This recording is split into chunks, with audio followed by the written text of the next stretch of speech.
Hello! Alors, on repart sur notre liste enfin, on repart. Pour vous, c'est à la suite, mais on va continuer donc sur le pitch du projet. Et ce pitch de projet, ça va être le projet 5. Euh, oui, projet 5, donc sur le problème de segmentation client et de data frame là, de e-commerce et marketing. Bon, je vais redire ce que je vais dire à chaque fois, hein. On a un gros problème sur le fait de se perdre dans le travail. En fait, ce problème-là, on l'a toujours en tant que data scientist, mais il avance pas à pas, il progresse pas à pas au fur et à mesure que les projets sont de plus en plus complexes. Donc, je vais redire ce que j'ai dit sur le projet précédent, et c'est tout à fait normal. Donc, on va toujours faire du machine learning, ça ne change pas. Maintenant, on va faire un autre type de machine learning. Le projet 4, c'était de l'apprentissage supervisé, c'est-à-dire qu'on avait un score à prédire, enfin un montant numérique à prédire. Donc on pouvait calculer si on savait ou pas, on pouvait calculer si on était proche ou pas du score qu'on voulait atteindre, ou du nombre qu'on voulait atteindre. Là, ça va être de l'apprentissage non supervisé. C'est-à-dire qu'on va essayer de faire des clusters, des groupes, on va regrouper les individus, mais sans avoir de clusters définis, sans avoir de groupes prédéfinis. C'est pour ça qu'on parle d'apprentissage non supervisé. Euh, on va prendre un dataset que vous découvrirez, qui est assez complexe, qui est un export en fait de SQL, de beaucoup de tables. Donc on va et monter en puissance sur la complexité des données et monter en puissance sur un nouveau projet de machine learning. Ce nouveau projet, il faut vraiment le noter, hyper important. Il a une spécificité, c'est que avant on avait des scores comme le R de score, la RMSE, qui étaient des scores absolus. Là, on n'aura pas ces scores absolus, on aura des scores qui sont entre guillemets relatifs. C'est-à-dire qu'on sera au final libre d'estimer nous-mêmes la qualité ou pas de notre travail ou de notre algorithme. Alors, je vais poser tout de suite le point le plus important de ce projet-là. Ça va être un point métier. Je l'ai déjà dit la dernière fois, mais en fait c'est toujours plus ou moins vrai.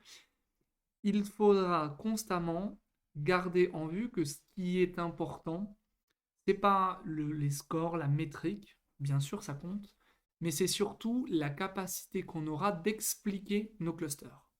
Est-ce que les clusters qu'on obtient, est-ce que les groupes d'individus qu'on a arbitrairement, on a algorithmiquement mais arbitrairement définis, on peut les expliquer, ils ont du sens, on est à l'aise avec cette explication. Ça, c'est très important et il faut le garder en tête. Encore un point à mettre en tête, une fois de plus, il faut travailler vraiment le plus itérativement possible. Le dataset est long, il est gros, il y a plein de tables. Il conviendrait assez mal de partir dans une agrégation, dans une EDA complète, dans l'agrégation parfaite et complète de toutes les tables. Fin de la partie introduction, on rentre tout de suite dans le vif du sujet. On part du coup d'un export qui semble être un export SQL de nombreuses tables. On va vouloir dans un premier temps, déjà bon, on est d'accord qu'on fait le DA, on essaye de comprendre quelles sont les tables, qu'est-ce qu'elles nous apprennent, de quoi elles parlent déjà, etc., etc. On va essayer de regrouper ces tables en faisant des merges. Alors, je vais me tromper un petit peu, mais vous retenez cette idée-là. On a une table sur les customers. Customer. On a une table sur les produits. On a une table sur les commandes. Et on a une table, je sais pas, on a d'autres tables. On a une table sur je sais pas, la qualité les prix, enfin les modes de paiement, on va dire ça. Je sais pas exactement ça, mais je veux que vous reteniez plus l'idée que la véracité de ce que je dis. Les modes de paiement. On va vouloir tout regrouper dans une table unique. Or, on a un problème. Et ça, on va y arriver très vite, c'est que on veut en fait une ligne par customer. Donc ça, c'est Customer Unique ID et pas Customer ID.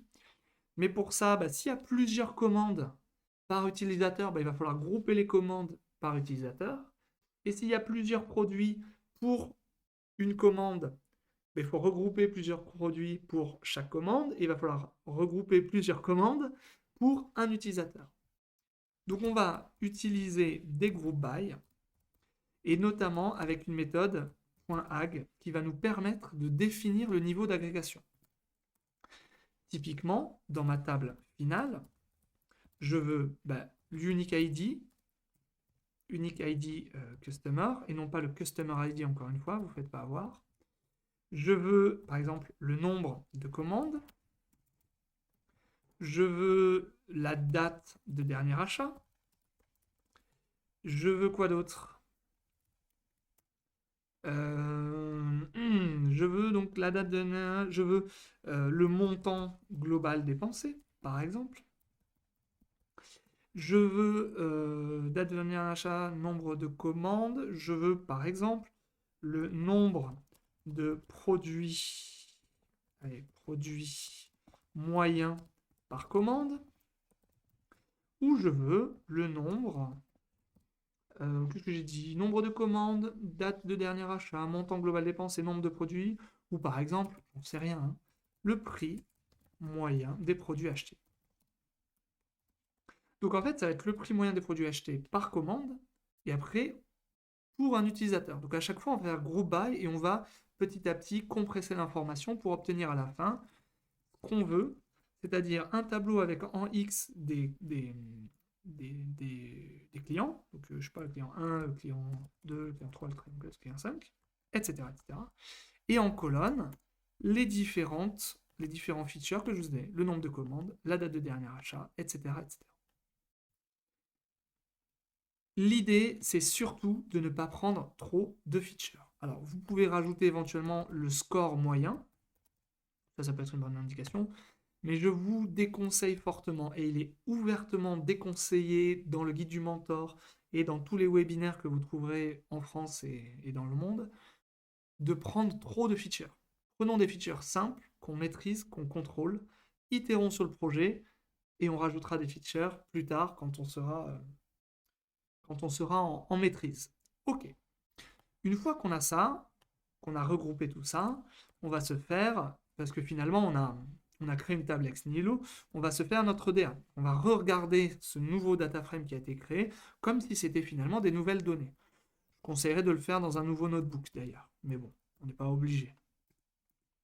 Mais déjà là, il y a quand même pas mal de travail, donc autant faire des notebooks plutôt courts et précis, quitte à en avoir 3-4, plutôt que d'avoir des notebooks qui font des centaines et des centaines de lignes et au final on se perd. Moi je conseillerais de faire un petit export et nouveau notebook. Donc dans ce nouveau notebook, on va faire le DA, on va faire nos visualisations, nos vises, notre matrice de corrélation, etc. etc. Faut tous les trucs qu'on a l'habitude de faire, je ne reviens pas là-dessus. Une fois qu'on a fait ça, on part direct sur la partie modélisation. Et je conseille, mais ultra clairement, de faire un premier run extrêmement simple avec ce qu'on appelle le RFM, la restance, la fréquence et la monétarie. M pour le montant des données, le montant dépensé, pardon.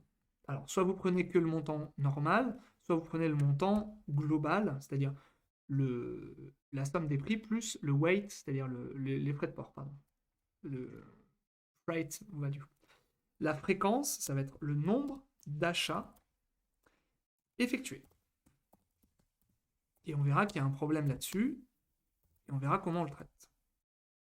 Et la récence, donc c'est récence, ça va être le nombre de jours du dernier achat. Ça va être vraiment notre V0 ou notre V1, ça dépend comment on parle.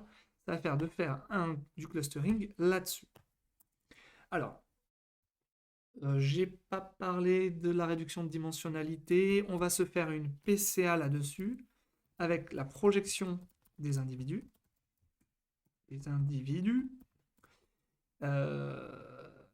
Et ça, on va le mettre de côté. Ensuite, on va faire notre k-means. Donc on va tester un algorithme qui est l'algorithme des k-means. On va le tester pour plusieurs nombres de clusters.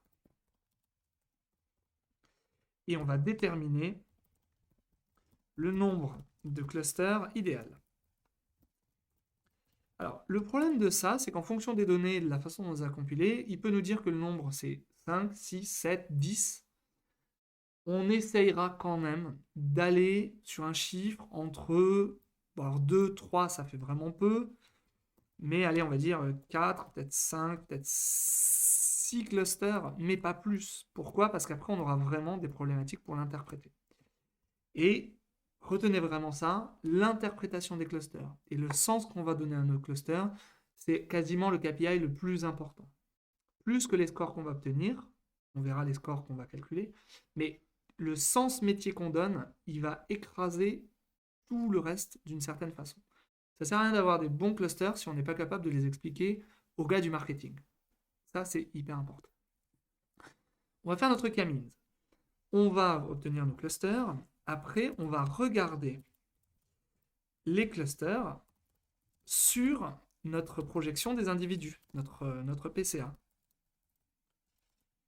Et éventuellement, on va se faire des box plots ou des radar plots pour comprendre qu'est-ce qui différencie nos individus.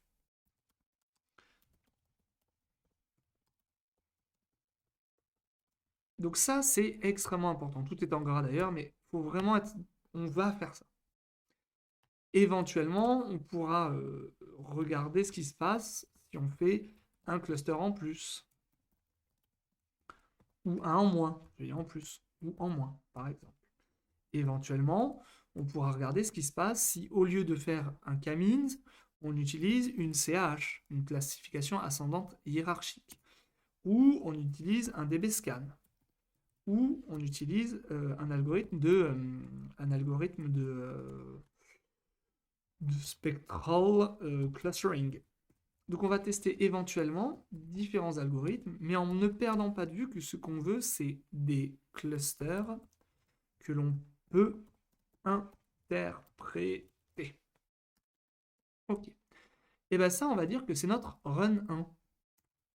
Comme d'habitude, notre run, c'est dans une certaine configuration des données. Maintenant, on va revenir sur le travail qui est fait, mais on va se dire, attendez, si on rajoute la récence, la fréquence, le montant, et qu'on ajoute, par exemple, le score, la note, est-ce que ce qu'on obtient, c'est plus pertinent? Ok. La fréquence, finalement, est-ce que c'est vraiment un feature qui est important?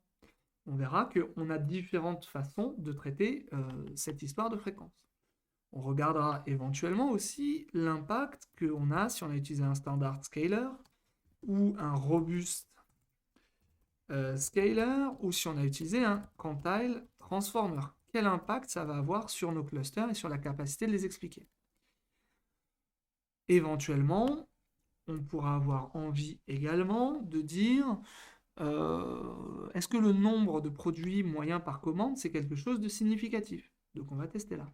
On va tester ça. Ou le montant moyen de produits. Est-ce que c'est intéressant ou pas? À chaque fois, on regardera ce que ça nous raconte, à quel point c'est corrélé. Si on ne les a pas, on les fabrique. On regarde dans le DA si c'est intéressant ou pas. Et puis sur la partie modélisation, on regarde potentiellement est-ce que c'est plus simple, est-ce que c'est moins simple à expliquer, etc. etc. On pourra regarder par exemple la distance entre le seller et le vendeur, et le buyer, pardon. Ou on pourra regarder la différence entre le temps de livraison, on va dire prédit, enfin ce qui est annoncé, est réel.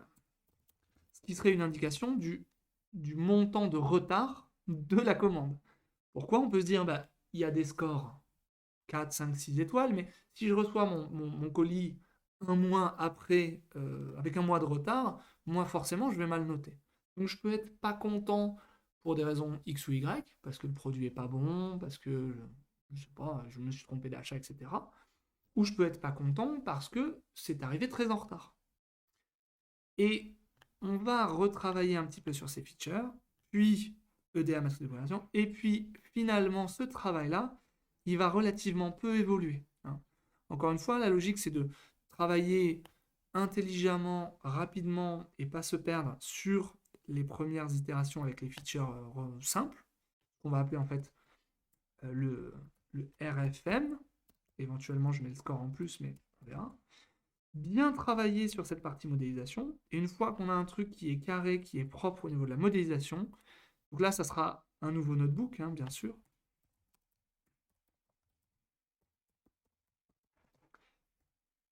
J'ai perdu. Eh bien, on vient juste réitérer, relancer, re-regarder quel impact l'évolution de nos données a sur notre modélisation. Run 1, on peut se faire run les 2, et puis éventuellement, si on a le temps, on se fera peut-être un troisième run avec des données freestyle, quoi. On va s'amuser à tester des données, à faire une compilation de données qui n'a pas forcément de sens ou qui a l'air originale ou intéressante, et puis on verra si notre, euh, notre liberté, notre folie créative en termes de features va porter ses fruits. La quatrième partie qui est vraiment à prendre en compte, c'est la partie maintenance. Alors, le mieux, c'est d'avoir quand même fait notre petite itération là, sur ces histoires de data pour arriver à un modèle, qu'on retienne un modèle, que les clusters soient simples, soient compréhensibles, soient sexy, soient interprétables. Et ensuite, on regardera la maintenance de ce modèle-là.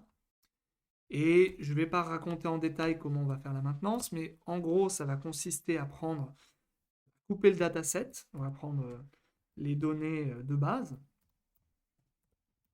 Donc ça va être, par exemple, je sais pas, la première année, par exemple, à entraîner un modèle.